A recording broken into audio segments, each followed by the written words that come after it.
नमस्कार दोस्तों, स्वागत है आपके अपने YouTube चैनल संस्कृत अड्डा पर। दोस्तों, आज की जो वीडियो इसमें हम करने वाले हैं आपके टीएसटी पीएचडी 2024 में होने वाले एग्जामों के लिए संज्ञा प्रकरण और साथ में जो उच्चारण स्थान से महत्वपूर्ण क्वेश्चनों को जो आपके एग्जाम की दृष्टि से वेरी इंपॉर्टेंट क्वेश्चन हैं। और क्योंकि पहले जो एग्जाम हुए थे इन्हीं के अंदर से ही जहाँ क्वेश्चन पूछे गए थे और इन्हीं के अंदर से ही जहाँ उनको पूछा भी जाता है। और अगर आप हमारे इससे पहले वाली वीडियो को अगर आप देखना चाहते हैं तो इसे आप हमारे चैनल की प्लेलिस्ट में जाकर देख सकते हैं। तो जल्दी से अपने जो क्वेश्चन उनको हम देख लेते हैं। तो जैसे हमारे यहाँ पर पहला क्वेश्चन है, इसमें इनमें से निम्नलिखित में से किसकी वृद्धि संज्ञा नहीं होती है? अ, ओ, औ या फिर ऐ। तो वृद्धि संज्ञा नहीं होती है किसकी? जो ऑप्शन सी में दिया गया है, ये जो ओ जो है इसकी वृद्धि संज्ञा नहीं होती है। अब एक क्वेश्चन यहाँ पर बन जाता है, वृद्धि संज्ञा हमने पढ़ा, वृद्धि संज्ञा करने वाला सूत्र कौन सा है? तो वृद्धि रादेच जो सूत्र है ये आपका वृद्धि संज्ञा करता है। वृद्धि रेचि से वृद्धि होती है, तो ये आप याद रखिएगा। और वृद्धि संज्ञक वर्ण कौन कौन से होते हैं ये भी आ जाता है कई बार एग्जाम में, तो ये वाले फिर आपके वृद्धि संज्ञक वर्ण हो जाएंगे। नेक्स्ट क्वेश्चन आ जाता है, री वर्ण का उच्चारण स्थान है कंठ, दंत, मूर्धा या ओष्ठ। तो री वर्ण का उच्चारण स्थान कौन सा है? तो अकुह विसर्जनम कंठे च्योसनम तलु ऋतुसनम मूर्धा ऋतुसनम दंत उपद्यमानम ओष्ठौ। तो री का अब यहाँ पर जो री का स्थान है कौन सा होगा? ऋतुसनम मूर्धा। तो यही जो इसका हो जाएगा ऑप्शन बी वाला। री ट्वरक र और श, इनका जो उच्चारण है ये हमारी मूर्धा से होता है, तो यह इनका उच्चारण स्थान है। अकुह विसर्जनम कंठ होता है, लृत नाम दंत होता है, उपपद्यमान नाम औष्ठव होता है। इसके बाद आ जाता है नेक्स्ट क्वेश्चन। क्वेश्चन है यहाँ पर अनुनासिक वर्णों का उच्चारण स्थान है। अनुनासिक वर्णों का उच्चारण स्थान कौन सा होता है, कितने होते हैं, कौन सा इसका सूत्र है? तो बहुत सारे क्वेश्चन इस प्रकार से आप बन जाते हैं। तो अनुनासिक वर्ण का जो उच्चारण स्थान है हमारी मुख और नासिका से होता है, तो जो ऑप्शन सी में दिए गए हैं। यम गणना में आपने सूत्र पढ़ा होगा, यम गणना नाम अनुनासिका। तो यह अनुनासिक करता है। संख्या कितनी होती है इनकी? तो इनकी संख्या 5 होती है। यम गणना मा, तो इनकी जो संख्या है वो 5 होती है, तो यह आप याद रखिएगा। इसके बाद आ जाता है नेक्स्ट, कौन कौन से होते हैं यम गणना? चलो ये भी देख लेते हैं हम। य, मैं, अंग, अण, न, म। कहने का मतलब ये जो लास्ट का जो अंतिम अक्षर जो होता है 5वें नंबर वाला, जैसे क्वर्ग है क ख ग घ ङ, जो 5वां जो वर्ण है सबसे लास्ट का, उसी को यहाँ पर ये माना गया है, तो मैं कहलाते हैं अनुनासिक। नेक्स्ट है क वर्ण का उच्चारण स्थान है मूर्धा, कंठ, तालु या फिर ओष्ठ। तो जैसे कि अभी हमने बात भी की थी, अकुह विसर्जनाम कंठ है, तो अ और जो आपका क्वर्ग है क ख ग घ ङ, तो इनका जो स्थान है ये कंठ से होता है हमारे, कंठ मतलब गले से, जो ऑप्शन सी में यहाँ पर दिया गया है। अकुह विसर्जनम कंठ है, अ क्वर्ग, ह और विसर्ग है, इनका उच्चारण हमारे कंठ से होता है। नेक्स्ट क्वेश्चन है हमारा त वर्ग से। अब त वर्ग का उच्चारण स्थान कौन सा है? कंठ, दंत, तालु या फिर मूर्धा। त वर्ग का तो इसका होता है लृ तुलसा नाम दंता। तो इसमें लृ और जो अत वर्ग है त थ द ध न, ल और स, इनका जो उच्चारण है हमारे दांतों से होता है, तो इनको कहा जाता है दंत्य वर्ण, लृ तुलसा नाम दंता। और जितने भी क्वेश्चन है अगर आप इस वीडियो को एक बार देख लेते हैं, एक या 2 बार अगर देख लेते हैं, तो जितने भी क्वेश्चन है वो सभी के सभी आपको यहीं पर ही इसमें ही याद हो जाएंगे, इसी वीडियो के अंदर ही याद हो जाएंगे। इसके बाद आ जाता है नेक्स्ट क्वेश्चन। क्वेश्चन है वर्गों का जो पंचम वर्ण है, पांचवा लास्ट वर्ण, उनका उच्चारण स्थान है तालु, नासिका, कंठ या फिर मूर्धा। तो जैसे कि अभी हमने क्वेश्चन में बात ही की थी, तो जो अंतिम वर्ण जो होता है 5वें नंबर का, तो उसको नासिका से बोला जाता है। यम गणनाम नासिका, यम गणना, तो ये सारे नासिका वाले हैं। नेक्स्ट आ जाता है यहाँ पर ऊष्म वर्ण नहीं है। अब जो यहाँ पर ऊष्म जो वर्ण है कौन सा एक नहीं है, स स ह। तो और संख्या कितनी होती है ये भी आ जाता है कई बार एग्जाम में। तो ऊष्म वर्ण नहीं है कौन सा, ह। तो यही जाए या यही जाए यहाँ पर नहीं है। और कितने होते हैं, कौन कौन से होते हैं, स स स ह, तालव्य से, मूर्धन्य से, दंत्य से और ह, ये 4 होते हैं। और सल वर्ण भी इनको हम कह देते हैं, क्या कह देते हैं, सल ऊष्म वर्ण भी हम इन्हें कह देते हैं। तो ये आप याद रखिएगा। इसके बाद आ जाता है नेक्स्ट क्वेश्चन हमारा, स्पर्श व्यंजन नहीं है। अब स्पर्श व्यंजन नहीं है कौन सा या कौन कौन से होते हैं। तो यहाँ पर बात करें नहीं है, तो जो या जो है ये वाला, तो यही नहीं आता है, क्योंकि ये आता है आपके अंतस्थ वर्ण के अंतर्गत, य र ल व। तो इनकी संख्या 4 होती है, अंतस्थ वर्ण के अंतर्गत ये आते हैं। और जो स्पर्श वर्ण है, का वर्ण से लेकर क्वर्ग, चवर्ग, टवर्ग, त्वर्ग, पूर्व, का से लेकर मा तक के जो होते हैं ये आपके स्पर्श वर्ण में आते हैं। और स्पर्श वर्ण को काद्योम अवसाना कहा जाता है, तो ये आप याद रखिएगा, काद्योम, काद्योमा अवसाना। तो काद्योम अवसाना स्पर्श वर्ण इनको कहा जाता है। नेक्स्ट क्वेश्चन आ जाता है हमारा ओकार से। इस वर्ण का उच्चारण स्थान होता है तालु, कंठोष्ठ, कंठ या फिर कंठ तालु, ओकार का। और कौन सा होता है, जो ऑप्शन सी में दिए गए हैं। तो ओ जो है, ओ दैतो कंठोष्ठम, ये वाला सूत्र है, यहाँ पर लिख देते हैं हम, ओ दैतो, ओ दैतो कंठोष्ठम, कंठोष्ठम, ओ दैतो कंठोष्ठम। तो ये वाला सूत्र है ओ और औ, ओ और औ, इनका उच्चारण जो हमारे कंठ और ओष्ठ से होता है। नेक्स्ट है त्वरक का उच्चारण स्थान, कंठ, तालु, दंत या ओष्ठ, त्वरक। तो अभी हमने बात भी की थी इसकी। तो यहाँ पर जो इसमें हमारा सही आंसर जो ऑप्शन रहेगा सी वाला। तो दांत से जो होता है सूत्र हमने पढ़ा था, लिरि तुलसा नाम दंता। नेक्स्ट है कालिदास है। कालिदास के जब हम विग्रह करते हैं तो क्या बन जाता है, काल्यः दास है, कालिदास है।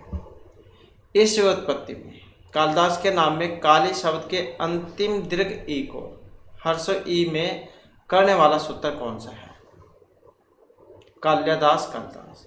तो दीर्घ ई को हर्ष ई करने वाला सूत्र कौन सा है, गीति हर्षवश, ईचा गुण है, गयो संज्ञा छंस बहुलम या गिच्छ, गिच्छ तो कौन सा है इसमें।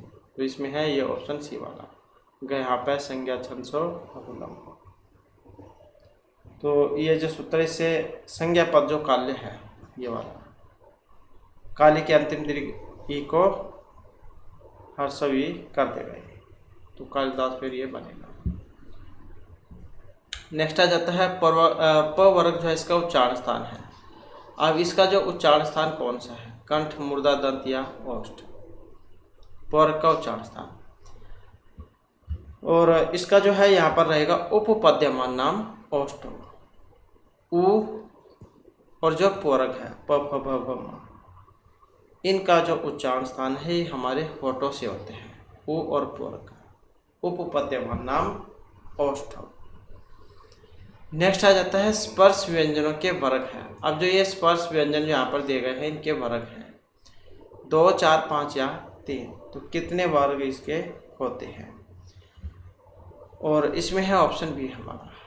अब 5 कौन कौन से होते हैं, जैसे कि अभी हमने बात ही की थी, क्वर्ग, चवर्ग, टवर्ग, त्वर्ग, पुवर्ग, 1, 2, 3, 4, 5। तो ये जो है कितने होते हैं, 5 ये होते हैं, क्वर्ग, चवर्ग, टवर्ग, त्वर्ग, पुवर्ग। संख्या कितनी होती है इनकी, का से लेकर माँ तक की 25। नेक्स्ट है, निम्नलिखित वर्णों में से किस वर्ण का उच्चारण स्थान दंत ओष्ठ है। तो किन वर्णों का उच्चारण दंत और ओष्ठ है, जो हमारे दांत और होठ इनसे बोले जाते हैं। और जो ऑप्शन ए में है वकारस्य दंतोष्ठम, ये एक सूत्र है, वकारस्य दंतोष्ठम, दंतोष्ठम। तो ये वाला है वकारस्य दंतोष्ठम, जो क्या करेगा, व का उच्चारण स्थान करता है। तो व का उच्चारण दंतोष्ठ से होता है, वकारस्य दंतोष्ठ। नेक्स्ट आ जाता है ग व्यंजन है यहाँ पर। अब ग है, ये अंतस्थ, स्पर्श, सुषम या संयुक्त कौन सा व्यंजन है। गा जो है किस में आता है, का से लेकर माँ तक जो है क ख ग घ। तो स्पर्श वर्ण के अंतर्गत आ जाता है काव्यम अवसाना, जिसको कहा जाता है। संयुक्त व्यंजन कौन से होते हैं, जैसे क्ष है, क और स इनके मेल से बनता है क्ष। त्रा है, त और रा के मेल से बनता है। सरा है, जैसे स और रा के मेल से बनता है। तो इनको क्या देते हैं, संयुक्त व्यंजन। इसके बाद आ जाता है नेक्स्ट हमारा, नेक्स्ट में आ जाता है हमारा अंतस्थ वर्ण। इसके बाद नेक्स्ट क्वेश्चन आ जाता है, क्वेश्चन है अंतस्थ वर्ण से। अंतस्थ वर्ण है, अब अंतस्थ वर्ण कौन से हैं या फिर कितने होते हैं। और इसमें जो हमारा आंसर ऑप्शन आएगा या रा लवा, तो इनकी संख्या कितनी होती है, 4 ये होते हैं। नेक्स्ट आ जाता है ऊष्म वर्ण। अब ऊष्म वर्ण कौन कौन से हैं, कितने होते हैं। और इसमें जो हमारा आंसर ऑप्शन आएगा डी वाला, स स स ह, तो इनको कहा जाता है ऊष्म वर्ण। इसके बाद आ जाता है नेक्स्ट में है आभ्यंतर प्रयत्न। आभ्यंतर प्रयत्न के प्रकार हैं 2, 3, 4 या फिर 5। आभ्यंतर प्रयत्न जो है 2 प्रकार के होते हैं, कौन कौन से। एक तो होता है आभ्यंतर प्रयत्न, मतलब जो प्रयत्न है ये 2 प्रकार के होते हैं, प्रयत्न के होते हैं 2 भेद, आभ्यंतर और बाह्य। आभ्यंतर जो है ये 5 होते हैं और बाह्य की संख्या 11 होती है। तो ये आप याद रखिएगा।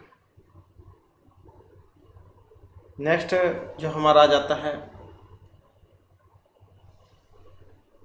महेश्वर सूत्रों में निम्न में से कौन सा वर्ण सूत्र अंत में 2 बार प्रयोग हुआ है। महेश्वर सूत्र, जब शिवजी ने डमरू को जब जाया था तो उस समय उसे जो आवाज़ निकली थी, तो उससे जो 14 जो सूत्र हैं ये बने थे, इनका निर्माण हुआ था। तो महेश्वर सूत्रों में कौन सा वर्ण सूत्र अंत में 2 बार प्रयोग हुआ है, जो ऑप्शन डी में दिया गया है, आयुण और लण, अ इ उ अण, ये वाला, और साथ में लण वाला। तो अणा जो है यहाँ पर ये 2 बार इसमें आया है। ल, च और स ये 1 बार आए हैं। नेक्स्ट जो हमारा क्वेश्चन है, और ये जो यहाँ पर उच्चारण स्थान जो हमारे द्वारा पहले कराए गए थे विस्तार पूर्वक, या प्रत्याहार कह सकते हैं, क्योंकि प्रत्याहार बनते हैं इनसे महेश्वर सूत्रों से। तो अगर आप देखना चाहते हैं तो आपको पुराने वाली वीडियो में जावे वाली वीडियो मिल जाएंगी। इसके बाद है क्ष हमारा। क्ष को कहा जाता है या फिर मिलकर बनता है। तो क और श इनसे मिलकर बनता है संयुक्त जो वर्ण है, यहाँ पर इसको कहा जाता है संयुक्त वर्ण, जैसे कि अभी हमने ऊपर क्वेश्चन में बात की थी। इसी प्रकार से त्र है तर, इसी प्रकार से ज है, ज और या इनके मिलने से ये बनता है। तो ऐसे ही सरा, तरा ये वाले हैं। नेक्स्ट है हमारा अंतस्थ वर्ण है। अब अंतस्थ कौन से हैं? अंतस्थ वर्ण जो ऑप्शन सी में है, य, र, ला, तो यह है अंतस्थ वर्ण। नेक्स्ट क्वेश्चन रहेगा, निम्न में कौन सा संयुक्त व्यंजन है? संयुक्त व्यंजन कौन सा है? जब हमने इससे पहले वाला जो क्वेश्चन किया था उसमें हमने बात की थी, तो इसमें आया था ऑप्शन बी वाला ज। अब कौन कौन से वर्णों से मिलकर बनता है ये भी एग्जाम में आ जाता है। तो ज और या इनके मेल से बनता है ज और या, ज। जैसे क्ष बनता था क और सा से, त्रा बनता था त और रा से, और सरा बनता था स और रा से। तो इसी प्रकार से ज है। नेक्स्ट आ जाता है, निम्न में कौन सा एक स्वर नहीं है? स्वर नहीं है, अब ये कौन से वाला है? और जो यहाँ पर ऑप्शन डी में दे रहा है, ये जो ल जो आया है यही स्वर नहीं है, क्योंकि ल जो है यहाँ पर ये व्यंजन के अंतर्गत आता है। नेक्स्ट आ जाता है हमारा ईसद सपृष्ठ वर्ण से। अब जो ईसद सपृष्ठ जो यहाँ पर वर्ण है, प्रयत्न है, तो ये कहा जाता है स्पर्श कुसुम अंतस्थ स्वर हो। संस्कृत में आपको यही वाला ज़्यादातर देखने को मिलेगा। तो ईसद सपृष्ठ जो वर्ण है ये अंतस्थ जो वर्ण होते हैं या रा, इनको कहा जाता है। और अभ्यंतर जो प्रयत्न है उसके अंतर्गत ये आता है। स्पृष्ट, ईसद, सपृष्ठ, विवृत, ईसद, विवृत, समृत, तो ये 5 होते हैं जो अभ्यंतर प्रयत्न के अंतर्गत आते हैं। नेक्स्ट जो हमारा क्वेश्चन आ जाता है, और ये जैसे अंतस्थ था तो इनको अर्धस्वर भी कहा जाता है, ये भी आप याद रखिएगा। नेक्स्ट क्वेश्चन है, इनमें से कौन सा ग्रंथ महाभारत पर आश्रित एक नहीं है? वीरसंहार, सपनवादत्त, न्यासी चरितम या शिशु भारत। तो नहीं था इनमें ऑप्शन सी वाला सपनवादत्तम। इनमें से वास ने जो 13 नाटक लिखे थे तो उनमें से था। तो ये क्वेश्चन अलग है। वैसे जो एग्जाम में महाभारत से भी क्वेश्चन जो आपके पूछे जाते हैं। नेक्स्ट आ जाता है, निम्नलिखित में कौन सा प्रगृह्य संज्ञक है? हरि, गंगे, विष्णु या फिर ये सभी। प्रगृह्य संज्ञक कौन सा है? सूत्र कौन सा है? तो इदु द्वैद्वचन प्रगृह्यम, ये वाला सूत्र है। क्या करेगा? दीर्घ ई, दीर्घ उ और एकारांत द्विवचन, द्विवचनांत शब्दों की प्रगृह्य संज्ञा करता है। तो इसका जो यहाँ पर उदाहरण है ये सभी दिए गए हैं यहाँ पर, जिसमें हरि, विष्णु, गंगेमु ये सारे आ जाते हैं। नेक्स्ट आ जाता है, कौन से स्वर हर्षव नहीं होते हैं? तो कौन से स्वर है जो हर्षव नहीं होते हैं, वो कौन से हैं यहाँ पर? और जो ऑप्शन सी में दिए गए हैं, ए ओ आई आओ, और इनके 18 भेद होते हैं। तो कौन से के? अ, इ, उ, री के, अ, इ, उ और री, ये वाले जो हैं इनके 18 भेद होते हैं। ये भी एग्जाम में पूछा जाता है। और लृ वर्ण के इनके होते हैं 12।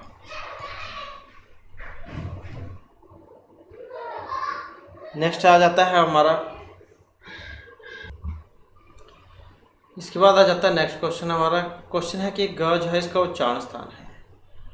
तो ये कंठ, नासिका, तालु या मूर्धा, और इसका जो उच्चारण है ये मूर्धा से होता है। तो अगर आपने इनको याद करना है तो इसके लिए आपको जो सूत्र है वो याद होना चाहिए। री टू सा नाम मूर्धा, री ट्वरग के अंतर्गत जो आता है ट ठ ड ढ न और सा, र और सा, र और सा, इनका उच्चारण मूर्धा से होता है।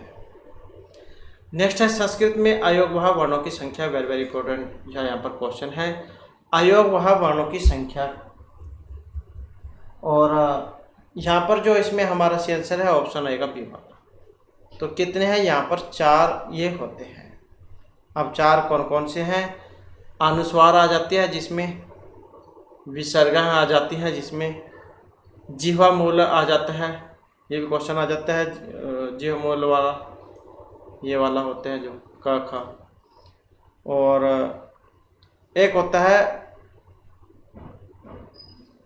अनुनासिक, जिह्वमूलीय और उपपद्यमानीय, ये दोनों एक में हैं, ये वाला प फ। और एक है अनुनासिक वाला, यमगंडम वाला। और अनुनासिक जो है वो भी इसके अंतर्गत ही आती है। तो इस प्रकार से जो यहाँ पर 4 जो हो जाते हैं ये अनुस्वार, विसर्ग, जिह्वमूलीय, उपपद्यमानीय और अनुनासिक। नेक्स्ट जो हमारा क्वेश्चन आ जाता है, इन कौन सा स्वर हर्षव नहीं होता है? री ओ तो हर्षव नहीं होता है, जो यहाँ पर ऑप्शन डी में जो दिए गए हैं। ये जो ओ जो है इसको नहीं होता है। री और ऊ इनको दीर्घ हो जाता है। लरी को दीर्घ नहीं होता और ओ को हर्षव नहीं होता। नेक्स्ट है महेश्वर सूत्रों की संख्या है। जैसे कि अभी हमने बात ही की थी, भगवान शिव के ने जब डमरू जो बजाया था उसमें से 14 जो ध्वनियाँ हमें निकली थी, और इन्हीं से ही फिर जो 14 जो सूत्र हैं महेश्वर सूत्र, इनका निर्माण हुआ था। तो जिनकी संख्या जो यहाँ पर 14 होती है। आई उण, रीलिरिक, एहोंग, एहोच, हैवरट, लण, यमगणम, झब्या, गड़गस, जबगड़दस, खप, चटट, चढ़तव, कप्या, सस्सर और हार। तो इस प्रकार से जो यहाँ पर ये 14 सूत्र होते हैं, जिनसे आगे प्रत्याहार का निर्माण हुआ है। इसके बाद है ए और आई की स्वर्ण संख्या पाणिनि को अभीष्ट है या नहीं? तो ये थी या नहीं थी? तो इसमें है ऑप्शन हमारा बी वाला।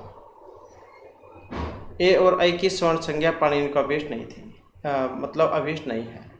केवल अ, आई, ओ, अ, ई, उ, री और री स्वर को ही स्वर्ण संज्ञा होती है। तो अ और ई यह ए गुण हो जाएगा। इसके बाद है नेक्स्ट में है आलापवंती इति पदम अस्ति, तिगंत, कृदंत, अव्यय या तद्धित प्रत्यय। और इनको कहा जाता है तिगंत, जो ऑप्शन ए में दिए गए हैं। जिस शब्द या पद के अंत में तिंग प्रत्यय का प्रयोग होता है तो उन्हें हम तिगंत कहते हैं। शुभ तिगंतम पदम, ये सूत्र आपने पढ़ा होगा, संज्ञा प्रकरण में आता है। शुभंत और तिगंत की पद संज्ञा होती है। शुभंत जो आपके राम के शब्द रूप है, तिगंत जो धातु होती है, तो ये तिगंत है। नेक्स्ट आ जाता है इनमें से कौन सा युगम क्रमशः हर्षव और दीर्घ का प्रतिनिधित्व नहीं करता है? हर्षव और दीर्घ का प्रतिनिधित्व कौन सा नहीं करता है? और इनमें जो ऑप्शन डी में जो दिया गया है, ये वाला लरी और ये दीर्घ लरी है, ये वाला जो है यहाँ पर नहीं करता है।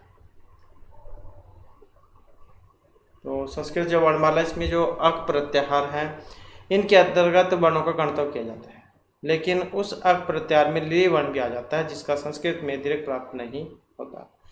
तो ये लरी जो है इसका रहेगा। इसके बाद है च वर्ण का उच्चारण स्थान कौन सा है? तो इचु ऐसा नाम तालु, ई च्वर, य और स, इनका जो उच्चारण होगा ये हमारे तालु से होगा। तो तालव्य वर्ण इनको कहा जाता है, इचु ऐसा नाम तालु। नेक्स्ट क्वेश्चन है हमारा अंतस्थ वर्ण से। अंतस्थ जो वर्ण है इनकी कुल संख्या होती है। अब इनकी संख्या 2, 3, 4, 5, 6 कितनी होती है? और अब ये जो हमने क्वेश्चन में बात भी की थी, तो अंतस्थ वर्णों की संख्या जो है 4 होती है, यार अलावा, और अर्ध स्वर भी इनको कहा जाता है। नेक्स्ट आ जाता है हमारा माँ कौन सा वर्ण है? स्पर्श, उसम, अंतस्थ या संयुक्त वर्ण? माँ। तो का से लेकर और माँ तक के जितने भी वर्ण होते हैं इनको स्पर्श वर्ण कहा जाता है, जो काद्यम अवसाना के अंतर्गत आ जाते हैं। ये काद्यम अवसाना भी इनको कहा जाता है। नेक्स्ट आ जाता है हमारा किस वर्ग का उच्चारण स्थान होठ है, दंत और ओष्ठ है, जो दंत और होठ से बोला जाता है। तो व, च, ओ या ठ है। तो कौन सा है? जो ऑप्शन ए में दिए गए हैं, वकार से दंतोष्टम। जैसे कि ऊपर हमने इस उत्तर पढ़ा था, तो व का उच्चारण हमारे दांत और होठ इन दोनों से बोला जाता है। नेक्स्ट आ जाता है क अ क अ स अ, ये वर्ण मिलान करना है। तो इनके योग से कौन सा शब्द यहाँ पर बनेगा? वर्ण विच्छेद, वर्ण संयोजन, तो ये भी आपके एग्जाम में आते हैं। तो इसमें जो कक्षा बनेगा, जो ऑप्शन बी में यहाँ पर दिया गया है। इसी प्रकार से जो यहाँ पर क्रोष्टा बनेगा, तो इसमें क हलंत, र हलंत, ओ स मूर्धन्य, ट मूर्धन्य और आ क्रोष्टा। कक्षा यहाँ पर आ गया और ये वाला कक्षा है। कक्षा की बात कर रहे हैं तो क स अ कक्षा, क्योंकि संयुक्त वर्ण है, ये वाला क और स के मेल से बनता है अक्षर। इसी प्रकार से क्रिस का है क री स में आ, क और आ और विसर्ग क्रिस का। नेक्स्ट है अम और अह, वर्णों की संज्ञा होती है। कौन सी होती है, क्या कौन से वर्ण कहा जाता है इनको? तो ये आ जाते हैं अयोगवाह में, जो ऑप्शन सी में दिए गए हैं, क्योंकि इनकी योग्यता संज्ञा में न के बराबर या सार्थकहीन होती है। नेक्स्ट आ जाता है अकार के कितने भेद हैं? 10, 12, 18 या 2। तो अकार जो होता है इसके 18 होते हैं, जैसे कि ऊपर क्वेश्चन आया था। तो अ जो है इसके 18 भेद होते हैं।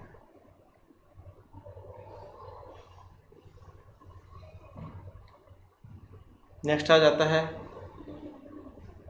भाग वाले धातुवादी स्थानों में जो अच ऊपरी भाग में बोला जाता है, मतलब जिसका उच्चारण ऊपर के भाग से होगा, उसे हम उदात्त, अनुदात्त, स्वरित क्या कहेंगे? स्वर के जो 3 भेद हैं, उदात्त, अनुदात्त, स्वरित, तो उनको क्या कहा जाएगा? उदात्त। उदात्त मतलब ऊपर के भाग से जिसका उच्चारण होगा, ऊंचे ही उदात्त है। ताल आदि स्थानों भाग में जिसका उच्चारण ऊपर के भाग से होगा तो उसे उदात्त कहा जाएगा। एक होता है अनुदात्त, जिसमें नीचे अनुदात्त है, जिसमें उच्चारण जो नीचे के भाग से होता है, तो यह है अनुदात्त।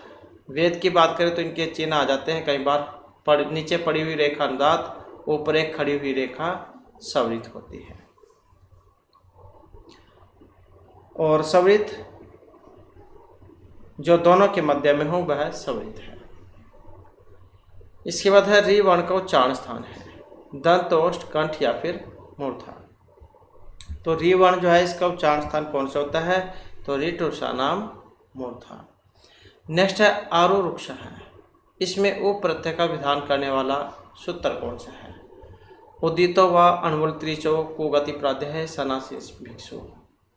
तो ओ प्रत्यय का विधान करने वाला सूत्र, और जो यहाँ पर ऑप्शन डी में दिया गया है तो कौन है? सना संस भिक्ष ओ। इसके बाद है ट्वर्क का उच्चारण स्थान है। अब ट का उच्चारण स्थान कौन सा है? तो रिटुर्सा नाम था। री और ट्वर्क जो है इनका उच्चारण हमारे मूर्धा से होता है, जो ऑप्शन सी में दिए गए हैं। नेक्स्ट आ जाता है संस्कृत वर्णमाला में मूल स्वरों की संख्या है। अब मूल स्वरों की संख्या कितनी मानी गई है? तो ये 5, 4, 7 या 11 कितने होते हैं? तो इनकी जो संख्या है ये कितनी है? जो ऑप्शन ए में दी गई है तो 5 है। अब कौन कौन से? अ, ओ, री, री, अ, ई, ओ, री और ली। वेरी वेरी इंपॉर्टेंट यहाँ पर क्वेश्चन है। नेक्स्ट आ जाता है यरो अन्नासिक या अन्नासिक होगा। ये जो सूत्र है इसका उदाहरण है कौन सा? जो ऑप्शन सी में दिया है, एतन मुरारी, एतत प्लस में मुरारी। ये क्या करेगा? यदि यर प्रत्याहार के बाद कोई अनुनासिक वर्ण हो तो यर के स्थान में उसी वर्णमाला का अनुनासिक वर्ण हो जाता है। तो जैसे एतद है, एतद, तो दा को ना हो जाएगा, एतन मुरारी बन जाएगा। और विकल्प से बनता है ये भी, वा मतलब विकल्प से। तो एक में एतत् मुरारी बनेगा, एक में एतत् मुरारी बनेगा। तो मतलब क्या है कि मतलब ये विकल्प से बनता है। इसके बाद है किन वर्णों की परस्पर स्वर्ण संज्ञा होती है? र व अ की, र री की, र और स्म स्वरों की या स्वर और व्यंजनों की? तो स्वर्ण संज्ञा होती है किनकी? जो ऑप्शन सी में है, री और लरी, इनकी होती है स्वर्ण संज्ञा, तुल्यस्य प्रवर्तनम सवर्णम सूत्र के द्वारा। इसके बाद है नेक्स्ट क्वेश्चन है अ किस प्रकार का स्वर है? पश्च, केंद्रीय, अर्धविपरीत या अनुनासिक स्वर? और अ जो है इसको माना गया ऑप्शन सी में जो दिया गया है, तो कौन सा है? केंद्रीय जो स्वर है यहाँ पर इसको माना गया है। अ जो केंद्रीय स्वर है और जो अग्र स्वर है, अग्र स्वर, इसके अंतर्गत ई, दीर्घ ई, ए, आई ये आ जाते हैं। और जो मध्य स्वर है, मध्य में अ, आ ये आ जाते हैं। और जो पश्च स्वर है, पश्च में कौन कौन से आएंगे? तो इसमें ओ, दीर्घ ओ, औ और आ, ये वाले आ जाते हैं। इसके बाद है प्रत्यय के आदि में स्थित च और ट की इत संज्ञा करने वाला सूत्र कौन सा है? जो ऑप्शन सी में दिया गया है, तो कौन सा है? यहाँ पर चोटू है। नेक्स्ट है गंग्यामु विष्णु पदों की सिद्धि करने वाला सूत्र कौन सा है? निपाते चनाग ओत इदुद्वचन परिग्रह या प्लुत परिग्रहाची नित्यम, कि गंग्यामु विष्णु पदों की सिद्धि करने वाला सूत्र। और कौन सा है? जो यहाँ पर ऑप्शन सी में दिया गया है, इदुद्वचनम प्रक्रिया। तो जब संज्ञात्मक सर्वनाम या क्रियावाचक शब्दों के द्विवचन के रूप के अंत में दीर्घ ए, दीर्घ ओ या ए हो तो उसकी होगी प्रक्रिया संज्ञा। गंग्यामु विष्णुम हरियेतौ, तो ये वाले रूप है इसके। तो इस प्रकार से जो हमारे क्लास और महत्वपूर्ण क्वेश्चन थे। नेक्स्ट जो वीडियो होगी इसमें हम इससे आगे के जो क्वेश्चन हैं उनको कंप्लीट करेंगे। और दोस्तों हमारे साथ अंत बनाने के लिए धन्यवाद।